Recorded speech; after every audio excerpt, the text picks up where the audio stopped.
সান্না যাইতেছে উমরা করার জন্য। ইনশাআল্লাহ আল্লাহ পাক ভালো মতো নিয়ে আমার ভালো মতো আনাক বাসায় ইনশাআল্লাহ। হ্যালো এভরিওয়ান, আসসালামু আলাইকুম। আপনারা সবাই কেমন আছেন? আশা করি অনেক ভালো আছেন। আমিও অনেক ভালো আছি। আজকে আমি যাচ্ছি উমরা করার উদ্দেশ্যে মক্কায়। মা যাবে না, আমি একাই যাব। এখানে হচ্ছে মা আমার জন্য রাস্তায় এই যে ইফতার করব ওটার জন্য খাবার প্যাকেট করতেছিল। উজুরি রান্না করে দিছে, এরপরে হচ্ছে সাদা ভাত দিছে। আমি আবার হোটেলের কিনা খাবার বেশি একটা পছন্দ করি না, আবার খাইতেও পারি না। এজন্য মা বলল খাবার নিয়ে যা। তো এখানে হচ্ছে পাঙ্গাস মাছ দিয়ে, আলু দিয়ে, মেথি দিয়ে রান্না করে দিছে। এটাও আমার অনেক পছন্দের একটা তরকারি। আর যেটা ছাড়া আমার একদমই চলে না সেটা হচ্ছে লবণ। ফয়েল পেপারের ভিতরে একটু লবণও পেঁচায় দিছে।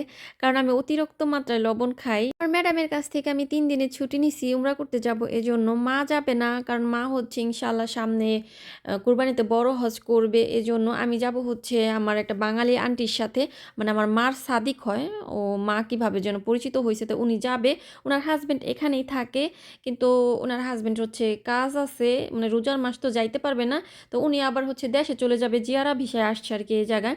তো মা বলতেছে তোর এই আন্টির সাথে যা, আবার কবে না কবে আল্লাহ যদি ভাগ্যে না রাখে। জানি না, আল্লাহ ভাগ্যে রাখলে রাখতেও পারে। আমি তো সবসময় আমার ম্যাডামের সাথে যাই। ৪ মাস আগে একবার মার সাথে করে আসছি। কিন্তু এই বছর আমার ম্যাডাম হচ্ছে অনেক অসুস্থ, যাইতে পারবে না। এজন্য আমি হচ্ছে আমার ওই বাঙালি আন্টিটার সাথে যাব। তা ম্যাডামের কাছে বলছি, পরে ম্যাডামে বলছে যে যা গা, রোজার মাস, রোজার মাসে উমরা করা অনেক সোয়াব। এজন্য আমার ম্যাডামে আর মানা করে নাই। আর আমার ম্যাডামে হচ্ছে ইদানিং একটু হাঁটতে অনেক বেশি প্রবলেম হয়। এজন্য হচ্ছে এই বছর উমরা করতে যাবে না। করতে পারলে যেমন ছোঁয়াব, আবার উমরা করা কিন্তু অনেক কষ্টও আছে। সবাই কিন্তু করতে পারে না। যেহেতু সৌদি আরবে আমার ম্যাডামরা যেকোনো সময় চাইলেই যাইতে পারবে। আমরা তো আর ওইরকমভাবে যাইতে পারবো না। তাই আমার ম্যাডামে আমি যাইতে চাইছি দেখে মানা আর করে নাই। তাই আমি হচ্ছে আজকে উমরা করতে যাবো আমার একটা বাঙালি আন্টির সাথে। যাই হোক, এখানে হচ্ছে আমি একটা বাটিতে করে খেজুর নিছি। মা হচ্ছে ৩ টা লেবান, পরে হচ্ছে আবার ২-৩ টা জুস দিয়ে দিছে, যাতে আমি ইফতার করার পর খাইতে পারি, আমার যাতে কোনো সময় কোনো প্রবলেম না হয়। তো এখানে হচ্ছে মা অনেক কিছুই আমার যা আছে কাপড়-চোপড়, পরে পানি-টানি বেশি, বেশি করে প্যাকেট করে দিতেছিল। তো আমি মারে বলতেছিলাম বারবার দিয়ে যে, "এগুলো এত কিছু দিয়েন না, দিয়েন না। আমি হইছে দরকার পড়লে কিনে খাবো নে।" তারপর মা তো মাই হয়, বুঝেনই তো। মারা হচ্ছে সবসময় তার সন্তানদের জন্য অনেক বেশি চিন্তা করে। তো এখানে হচ্ছে মা আমাকে একটা 3 পিস ভাঁজ করে দিল। আমি বাসা থেকে ৩-৪ টা কাপড়-চোপড় নিয়ে আসছি, ৩-৪ সেট। পরে এই জায়গা থেকে আবার মার এই 3 পিসটা মা আমাকে দিল যে, "এটা আবার পরিস, নতুন আসছে।" কারণ ওই জায়গাতে যায়া আর জামা-কাপড় ধোয়া যাবে না। আর সবসময় পরিষ্কার পরিচ্ছন্ন কাপড়-চোপড় পরতে হয়। তো এখানে মা আমার ব্যাগ-ট্যাগ গুছাই দিতেছিল। আর আমি হচ্ছে শীতের জ্যাকেট-ম্যাকেট এটা সেটা অনেক কিছু নিচ্ছি। কারণ সৌদি আরবে কিন্তু বর্তমানে মানে মাঝে শীত চলে গেছিল। এখন আবার প্রচুর, প্রচুর শীত পড়ছে। মানে অনেক বাইরে বাতাস, দাঁড়ানো যায় না। যাই হোক, আমার হচ্ছে সাইড ব্যাগ একটা ছিল বাসায়, ওইটা ছিঁড়ে গেছে। পরে মার বাসায় আমি হচ্ছে আবার একটা অনলাইনের থেকে অর্ডার দিয়ে আনছিলাম। ওইটা আর হচ্ছে নেয়া হইছিল না। বাসা থেকে আর ব্যাগ আনা হয় নাই। এই যে জামা-কাপড়ের ব্যাগের এক সাইডে করে আমি টাকা আর হচ্ছে আকামা নিয়ে আসছি। মা হচ্ছে আবার টাকা-টুকা বের করতেছিল। গুছাই-টুছাই হচ্ছে এখন ব্যাগের ভিতরে ভইরা দিবে। আর বাসা থেকে আসার সময় একটা চাবিও নিয়ে আসছি। ম্যাডামে বলছে আমাদের বাসার মেইন গেটের ২ টা চাবি। ম্যাডামে বলছে একটা নিয়ে যা।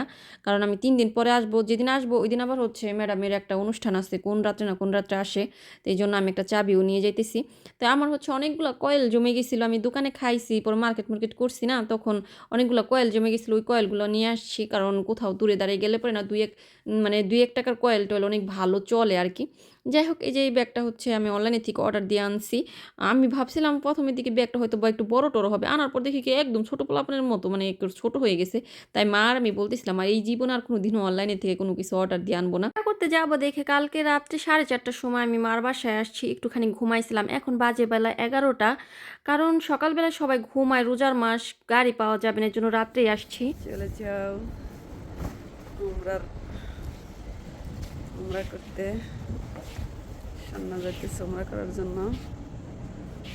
ইনশাআল্লাহ আল্লাহ পাক ভালো মতো নিয়ে আমার ভালো মতো আনাক বাসায় ইনশাআল্লাহ। কেমন লাগতেছে? ভালো লাগতেছে।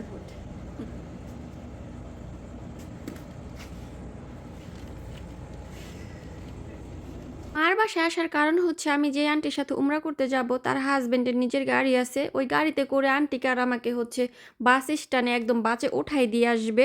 কারণ উনি সমস্ত টিকিট-মিকিট কাটছে। মা হচ্ছে আমার টাকা শুধু উনার কাছে দিছে। আর উনি হচ্ছে এই যে মার ম্যাডামের যে বাসা, এই বাসার পাশের বাসায় থাকে। তো মার সাথে হচ্ছে পরিচয় হইছে হঠাৎ করেই। মানে উনি দেশের থেকে উনার হাজবেন্ডের এই জায়গায় আসছে। পরে হঠাৎ করে একদিন দেখা হইছে। মা বাজার করতে গেছিল। পরিচয় হইছে, এই জায়গা থেকে হচ্ছে ভালো একটা সম্পর্ক হয়ে গেছে। যাই হোক, আর উনার হাসব্যান্ডকে দিয়ে হচ্ছে মা আবার মাঝে মধ্যে বিকাশের টাকাও পাঠায়। উনারা অনেক ভালো মানুষ মাশাআল্লাহ। তো উমরা করতে গেলে পরে হচ্ছে বুঝতে পারবেন আন্টির সাথে আমার অনেক ভালো একটা বন্ডিং হইছে। আমি হচ্ছে বারবার দেখতেছিলাম যে গাড়ি আসছে কিনা। কারণ 11:30টার সময় যাওয়ার কথা মানে যে গিয়ে হচ্ছে বাস স্ট্যান্ডে থাকার কথা। এখন প্রায় 11:10 বেজে গেছে। তারপরেও হচ্ছে আঙ্কেল বা আন্টি এখনো আসে নাইকা। তা আমি আর মা হচ্ছে এখানে ওয়েট করতেছিলাম। আর মার ম্যাডামে হচ্ছে ঘুমাইতেছে। সৌদি আরবের রোজার মাসে কিন্তু 10টা-11টার সময় কেউ বাসায় ঘুমের থেকে উঠে না। কিন্তু আজকে আমি উমরা করতে যাব দেখে আমার মারও ঘুম হারাম হয়ে গেছে, আমারও ঘুম হারাম হয়ে গেছে। তা আমি হচ্ছে বাসার থেকে বেরোয় গেলে মা আবার আরেকটু হয়তোবা ঘুমাবে। কারণ মা সারা রাত্রের ভিতরে ঘুমাইতে পারে নাইকা। আমি সেই 4:30 বাজে আসছি রাত্রেবেলায়। মানে আমি বাসায় কাজ-টাজ সমস্ত কিছু ম্যাডামের জন্য গুছায়-গাছায় রাইখা আসছি। আইসা পরে মা দেখি একটু ঘুমাইছে। পরে আমি উঠছি। পরে মা আর আমি অনেকক্ষণ পর্যন্ত গল্প করছি। পরে হচ্ছে সেহরি খাইছি। এসে ফজরের নামাজ পড়ছি। মানে এরকম করতে, করতে দেরি হয়ে গেছে। যাই হোক আঙ্কেল আর আন্টি আমাকে নিয়ে হচ্ছে এই যে দেখুন বাস স্ট্যান্ডে আসছে। তাই আঙ্কেল হচ্ছে আমাদের ২ জনকে বাসে উঠায় দিয়ে পরে চলে যাবে এখান থেকে। তা আমি আবার হচ্ছে এই যে বাসের নাম্বার, বাসের ছবি-টবি তুলে রাখলাম। কারণ কোন সময় কখন লেগে যায় বলে সারা যায় না। মানে লাইগে যাইলে যাইতেও পারে। তো এজন্য আরকি। তো এই যে বিসমিল্লাহ বলে বাসে উঠলাম। এখনো কিন্তু আমরা তাঁবুকের ভিতরে আছি। মাশাআল্লাহ, মাশাআল্লাহ বাসটা অনেক বড়। আর এখানে অনেক বাঙালি লোকও ছিল, পাকিস্তানি মানে অনেক, অনেক ছিল। আমাদের পাশের সিটে হচ্ছে এ উগান্ডার লোক ছিল, কালো জাতের আমি জানি না কোন ইউথোপিয়া হয়তোবা। আবার হচ্ছে বাঙালি একটা আঙ্কেল আন্টিও ছিল, আরেকটা বাঙালি মহিলাও ছিল। যাই হোক আমরা হচ্ছে ৩ জন আসছি। আমি জানতাম যে আমি আর আমার আন্টি আসবো। তা আন্টির হচ্ছে আবার বাসার পাশে হচ্ছে আরেকটা মহিলা থাকে উনার হাসব্যান্ডের সাথে। উনার ৩ বছরের একটা বাচ্চা আছে। তো বাচ্চাটা উনার হাসব্যান্ডের কাছে রাইখা হচ্ছে আন্টি আমাদের সাথে আসছে। মাশাআল্লাহ আন্টিটা অমায়িক একটা মানুষ। তো আমরা হচ্ছে এখানে তাঁবুকের ভিতরে এখন তাঁবুকের থেকে বেরোই নাই। মসজিদের ভিতরে হচ্ছে জোহরের নামাজ পড়ে নিলাম। কারণ লেট হয়ে গেছে। বাস দেখলাম অনেকক্ষণ পর্যন্ত মানে দাঁড়ায় রইছে। পরে আমরা সবাই এক, এক করে নামছি। ভাবলাম জোহরের আজান দিয়ে দিছে তো জোহরের নামাজ পড়ি। তো জোহরের নামাজ হচ্ছে পাশে রাস্তা থেকে রাস্তার এই সাইডে আরকি মসজিদটা ছিল। এখান থেকে আমরা হচ্ছে নামাজ পড়লাম। আর সৌদি আরবের নিয়মগুলা কিন্তু অনেক ভালো। প্রত্যেকটা মসজিদে হচ্ছে মহিলাদের নামাজ পড়ার জন্য আলাদা করে ব্যবস্থা করা আছে।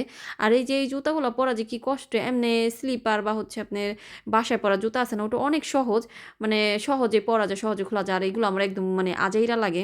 তারপরেও কোথাও সফরে-টফরে গেলে এই জুতা না পরলে পরে কিন্তু পায়ের অবস্থা একদম ১২টা বেজে যায়। যাই হোক যে আন্টিটা আমার সাথে আসছে ওই আন্টিটার হচ্ছে জ্যাকেট পরে আসছিল। উনার একটু ঠান্ডার সমস্যা আছে। তো উনার হচ্ছে এখন গরম লাগছে তো উনার জ্যাকেটটা হচ্ছে আমি নিয়ে হাঁটাহাঁটি করতেছিলাম। আর আন্টিও কিন্তু আমার হাত ধরে রাখছে। কারণ আঙ্কেল বলছে তোমার আন্টিকে হচ্ছে যেহেতু আন্টি নতুন আর দেশের থেকে আসছে অত ভালো মতো কিছু বোঝে না। তাই আঙ্কেল আমাকে বইলা দিছে তোমার আন্টির হাতটা একটু ধইরা রাইখো বা হচ্ছে দুজনে মিলামিশা থাইকো একসাথে। আমাদের বাসটা যে জায়গায় দাঁড়াইছে ওই জায়গা থেকে হচ্ছে রাস্তা ওভারটেক করে আমরা ওই সাইডে মসজিদে গেছিলাম নামাজ পড়তে। নামাজ পড়ে আইসা দেখি ২-৩ টা বাস দাঁড়ায় রইছে কিন্তু আমরা যে বাসে আসছি ওই বাসটা নাইকা। পরে সবার কাছে জিজ্ঞেস করতে, করতে শুনলাম বাসটা নাকি হচ্ছে আরো কোথায় যে লোক আছে, লোক উঠাইতে গেছে, আসবে কিছুক্ষণের ভিতরে।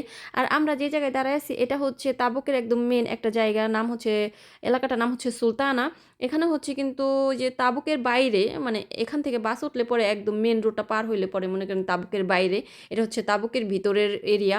যাই হোক এখানে হচ্ছে আমি আগে পরে আসছি। গেছে এবার যখন ওই যে ৪ মাস আগে ৩.৫ মাস আগে যখন মার সাথে উমরা করতে গেছিলাম, ঠিক মানে উমরা করে আসার পর হচ্ছে এই যে ওই যে সুলতানা ওই ও বিল্ডিংটার নিচে হচ্ছে আমি, আন্টি, পরে হচ্ছে মা বসেছিলাম অনেকক্ষণ পর্যন্ত আমাদের গাড়ি আসতে লেট হইছিল এজন্য। ওই ভিডিওটা হচ্ছে আমার আইডিতে আছে। তো এই যে দেখুন অনেকক্ষণ দাঁড়ায় থাকার পর হচ্ছে আমাদের বাস আসছে। আর আমরা একটা বাসে যতগুলা মানুষ আসছি মানে এই যে মহিলা মানুষ সবার সাথে আমি আর সবাই মিলেমিশে এত বেশি গল্প করছি, খাওয়ার সময় সবাই একসাথে খাইছি। মানে অনেক ভালো লাগছে। সফরটা মাশাআল্লাহ, মাশাআল্লাহ অনেক ভালো ছিল। জোহরের নামাজ পড়ে বাসে উঠছি। বাসটা একদম এখন রানিং এর উপরে থাকবে। আর কিন্তু থামাবে না। একদম মাগরিবের সময় থামাবে। মাগরিবের ইফতার করব। আর পরে হচ্ছে মাগরিবের আর আসরের নামাজ একসাথে মাগরিবের টাইমে পড়ব। তো যাই হোক আজকের ব্লগটা এই পর্যন্তই। দেখা হবে নেক্সট ব্লগে। সে পর্যন্ত ভালো থাকবেন, সুস্থ থাকবেন। Thank you for watching video. আর অবশ্যই হচ্ছে আমার আমার সাথেই থাকবেন। আমি কোথায় কি করি না করি সেটা আপনাদের সাথে শেয়ার করব। তো এই জায়গায় হচ্ছে ইফতার করার জন্য গাড়িটা থামাইছিল। ইফতার করছি। কিন্তু এত বেশি খিদা লাগছিল খাওয়ার সময় ভিডিও করতেই ভুলে গেছিলাম। খাওয়ার পরে মনে হইছে। আল্লাহ হাফেজ।